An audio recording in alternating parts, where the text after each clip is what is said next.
Good morning, welcome to News on New Day. We're coming to you live from the John Hammond Street at Kanda here in Accra. My name is Judith Brown. Coming up this morning, MPP parliamentary rerun in the Walewale constituency ends inconclusively after chaos broke out, forcing the ballot papers to be sent to the police station. We have more as 8 presidential aspirants file nominations to contest December 7 elections. The Electoral Commission is expecting some 20 more to file before deadline on Friday.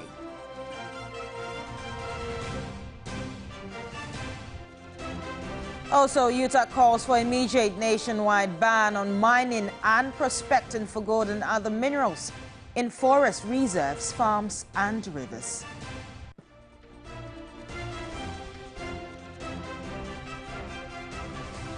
Plus, Speaker Abon Babin describes President Kufuor's comments on handing over power to another MPP administration as reckless.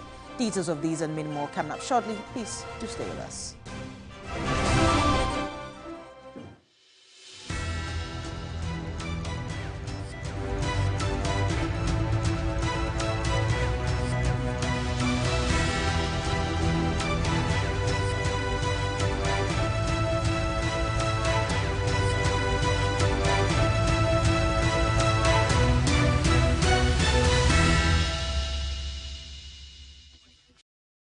And yes, we are your election command center. We start with some election-related stories, and the Electoral Commission has declared the MPP parliamentary rerun in the Walewale constituency as null and void. This was after chaos broke out during the counting of the ballots. According to the EC's returning officer, some ballots were damaged beyond recognition, hence their decision. The ballot papers, some of them were badly damaged in such a way that we couldn't determine it for candidate A, not candidate B. To be fair to the other candidates, you see, the Kabiru peoples were not here. And they even has rejected completely that they would not take part. But when you are even doing a sorting, even RGS candidates, they too were rejected because there were some ballot papers that we wanted to take it to A or B, and they were seriously opposed, vehemently opposed. And for that matter, we couldn't conclude the issue. So that is the issue at stage now. So thank you very much. Well, here's the chairman of the election committee, Alhaji Masawudu Osman, saying the NEC will take a decision after the EC declared results null and void. We started around 10 and voting was smoothly. There was no any chaos, there was no any problem until when sorting is being done. Sorting was going on. Sorting was not ended, as the EC said, and somebody just came to distract it. But in all, we have brought everything, God so being good, everything has been collected and put in the custody of police. When the EC came, for now, we as a party, we are not in charge of the election. The EC are conducting and supervising the election. From the EC mouth, as he said to you, that because of the destruction of the papers, they couldn't find the papers, the ballot papers were not it was inadequate. Some of them are torn. So it was very difficult for them to count it so that to know how number of vote Mr. A got and how number of vote Mr. B got. So in that case, it was an annual election for the EC. So they have annulled, the EC have annulled the election and give it to the party to take a decision. Yeah, I'm the National Third Vice Chairman of the New Patriotic Party, and I am the Election Committee Chairman. I was very, very disappointed in this situation as a chairman. Very disappointed. But what are we going to do? This is a matter that has been concluded by the EC of annulling the election of not completed. But as a party, I am the third vice chairman, as I told you. I cannot say much here. We are going to set every matter to the national party so that, inshallah, the National Council of the party, which is the second highest body of decision making, they will decide on Walewale matter. I spoke to the General Secretary how the election ended up. I've told him the election, as of now, currently we are in Walewale in a police custody. But as of now, I did not communicate formally to him what the EC said. Because when I'm coming, he just met me. So from here, I am communicating to the General Secretary.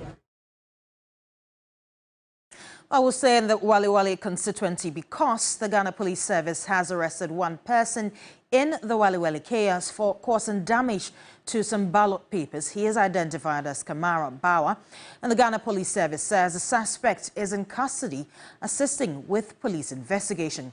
Security has since been strengthened within the Walewale constituency and its environs to ensure law and order. Of course, my colleague Evans William Inkum is standing by live on the ground to bring us details. Evans, what's the latest updates from the constituency?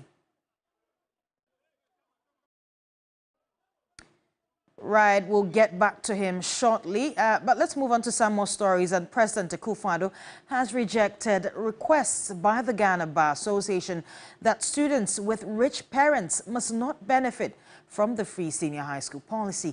The proposal by the association is geared at ensuring that government gets enough resources to cater for the vulnerable. But the president emphasized that the free SHS is for any student who attends a public school to enjoy regardless of the family background.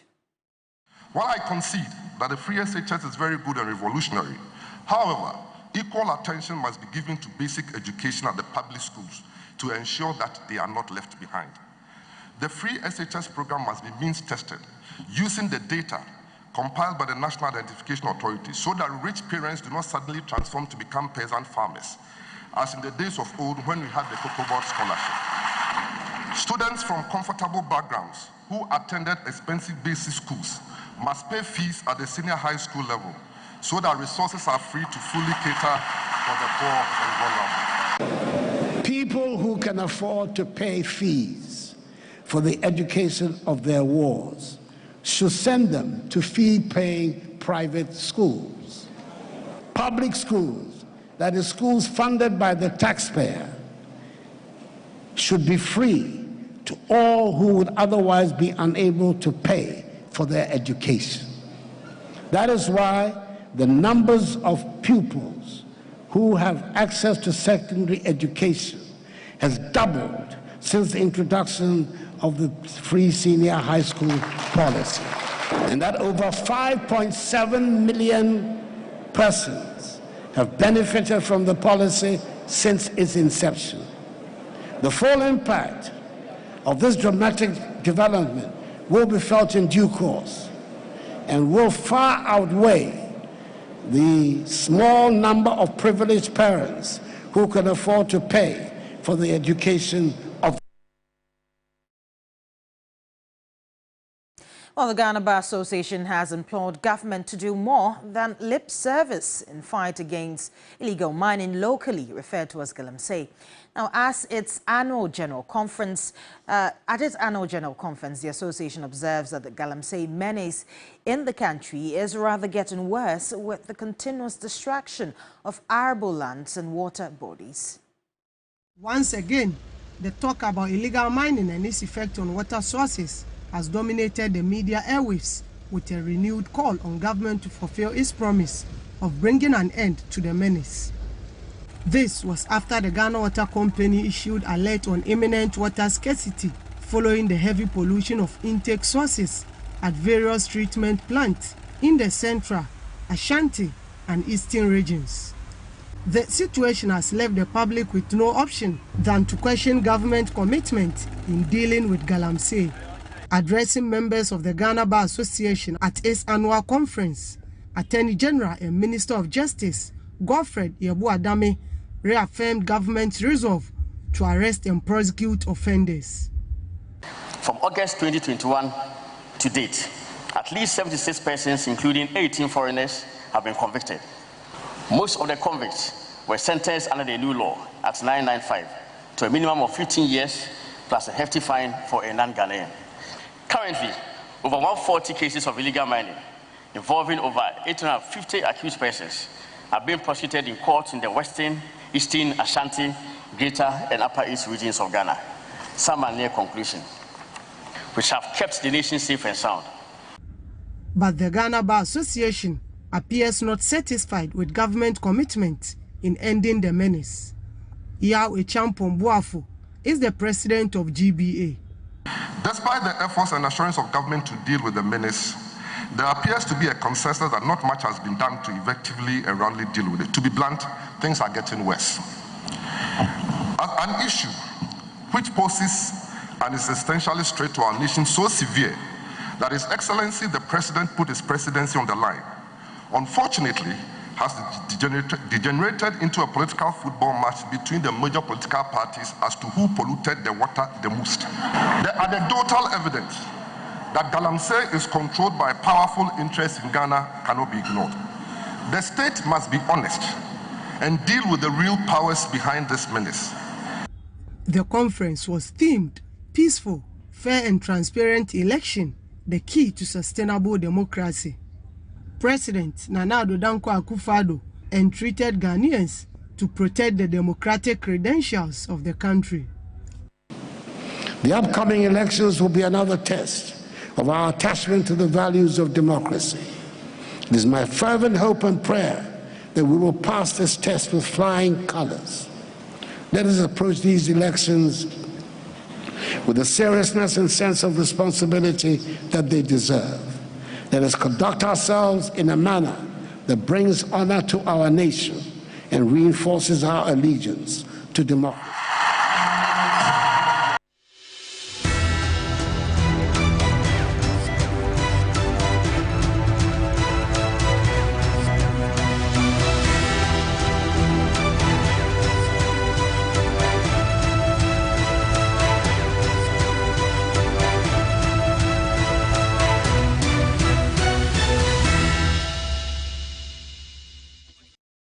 Well, let's head back to the Walewale constituency where my colleague Evans William Inkum is standing by with live updates. Evans, what's the latest? The MPP in the Walewale constituency had its primary.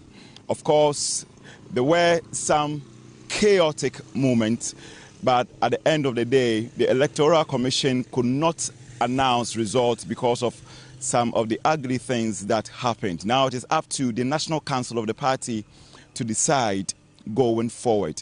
Here, some of the people are worried about the fact that there's now a decision locked up because they wouldn't know, or they are not sure whether there's going to be another rerun or what decision the National Council will take in this critical moment.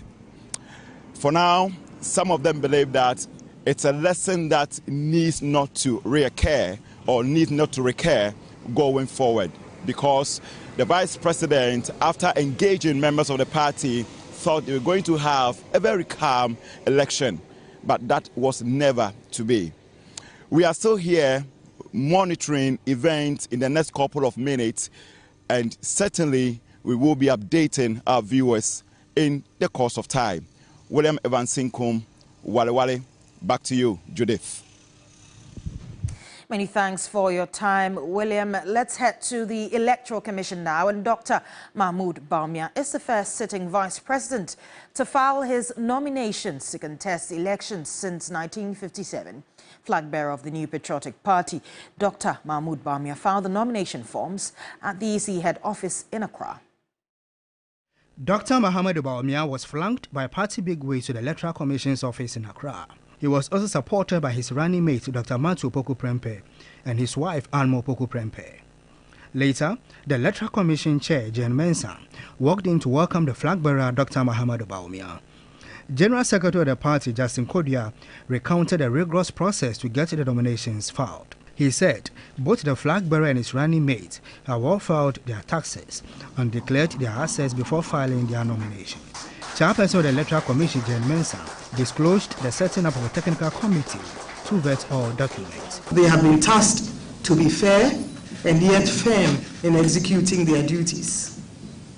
We have no doubt, ladies and gentlemen, that the process will be transparent, fair and peaceful. Additionally, we are confident that the 5-day period provided for the filing process, as opposed to the 2-day process prior to 2020, will allow enough time for presidential candidates to correct errors identified in their forms. We are confident that this will eliminate the tensions and rancor that characterized the filing process prior to the 2020 election. Dr. Mohamed Bawumia, after presenting his nomination forms, expressed confidence for victory. That the good Lord strengthens them, gives them the wisdom, through the chairperson, the deputies, and the staff, all the way through, the returning officers, presiding officers, all the staff who engage in this very difficult task. I believe the EC will live up to the task. Historically, I think Ghana is in a very enviable position. He called for prayers for the Electoral Commission.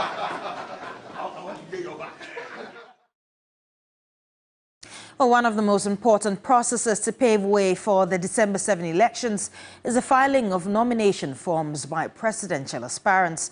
On day one of the form submission exercise, Chairperson of the Electoral Commission, Jean Mensah, noted all forms submitted will be scrutinized. Madam Jean Mensah made these known as the Commission welcomed 8 presidential aspirants who filed and submitted their nomination forms yesterday.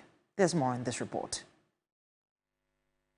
A busy day unfolded at the headquarters of the Electoral Commission on Monday, September 9, as 8 presidential candidates submitted their nomination forms in anticipation of the December elections. Among the candidates were Dr. Hassan Ayariga of the All People's Congress, the APC, and independent contenders Samuel Appiah Dankwa, George Chubermedu, and Nana Kwame Bediako, popularly known as Cheddar. The Liberal Party of Ghana, the LPG, and the Ghana Union Movement, they also took this bold step towards challenging the traditional duopoly of the New Patriotic Party, the NPP, and the National Democratic Congress, the NDC. Earlier in the day, the flag bearer of the NPP, Dr. Mohamed Bawumia, became the first to submit his nomination forms. All the aspirants who submitted their forms today, they exuded confidence in their quest for victory. If God willing, we are on the ballot, there is no way we would not win this election. It's not just going to take the campaign to make this, but it's going to take the people of this country to decide and make this a better place. And I don't think they have any chance to beat me this very 2024 election. Subsequently, the main opposition party, the NDC, they made their appearance, led by the chairman, Johnson Asiodi Nketia, and General Secretary Fifi Kwete. Chairman Asiodi Nketia in his address alluded to the wind of change sweeping through the nation and urged the Commission to ensure a free, fair and transparent election. From our rounds, there are all indications that change is in the air. Sure. And so we just crave your indulgence to secure the peace of the country before, during, and after the elections. We wish to urge the Commission to also play their role as a neutral umpire. We are not going to sleep over our rights at all getting into these elections. Johnson Asiodi Nketia, after the form submission, used the occasion to reiterate the party's concerns over the credibility of the voters' register, calling for an audit. We want an independent audit of the system, a commission that is interested in its own credibility. If you don't have anything to hide, why are you running away? To express their dissatisfaction and demand action from the Commission, the NDC says a large-scale demonstration across all 16 regions on September 17 will push the Commission to act. On the 17th of this month, the NDC is embarking on a massive nationwide demonstration in all 16 regional capitals. Descend on the Electoral Commission offices, and we in Accra will descend to the headquarters and present further petitions. In the address to all the candidates, Chairperson Jean Mensah assured them of the EC's commitment to a free and fair election. According to her, the next phase will involve the review and verification of the nomination forms, setting the stage for the December elections. The technical team has been tasked to scrutinize the forms submitted to ensure that the candidate meets the requirements as set out by law. The second team, namely the IT team, has been charged with the responsibility of scrutinizing all voter ID cards of the presidential candidates and their supporters to ensure that the candidates are indeed registered voters. The guiding principle for both teams is clear. They are to operate within the confines of the law. They are not to exercise discretion in the matter. Above all, they've been tasked to be fair and yet firm in executing their duties. We have no doubt that the process will be transparent, fair, and peaceful. Although just day 1 out of 5, it is evident the stage is set for a fierce battle between the NPP and the NDC. Noble Crosby Annan, Electoral Commission Headquarters, Accra. Now to one of our headline stories, the Speaker of Parliament, Alban Babing, has chided President Akufo-Addo over what he describes as reckless comments to hand over power to the NPP flag bearer and Vice President Dr. Mahmoud Bawumia. The comments come amidst heated campaign ahead of the year's general elections. The Right Honourable Speaker spoke in a yet-to-be-aired exclusive interview with Beatrice Edu. To say such a thing, that is inciting people to violence. Okay. That even if we lost the election, we will not hand over. We will do all we can to hold on to power. That is unacceptable. I was really shocked to hear that because His Excellency the President knows that the power he's holding is not his. It's for the people, particularly the voters. And the people voted and gave him that power. Once they vote you out, he even is ending his 8 years period. At the 6th of January 2025, His Excellency Nana Addo Dankwa Akufo-Addo has no such power. He knows. Really? He has no such power, so it's just an empty boast.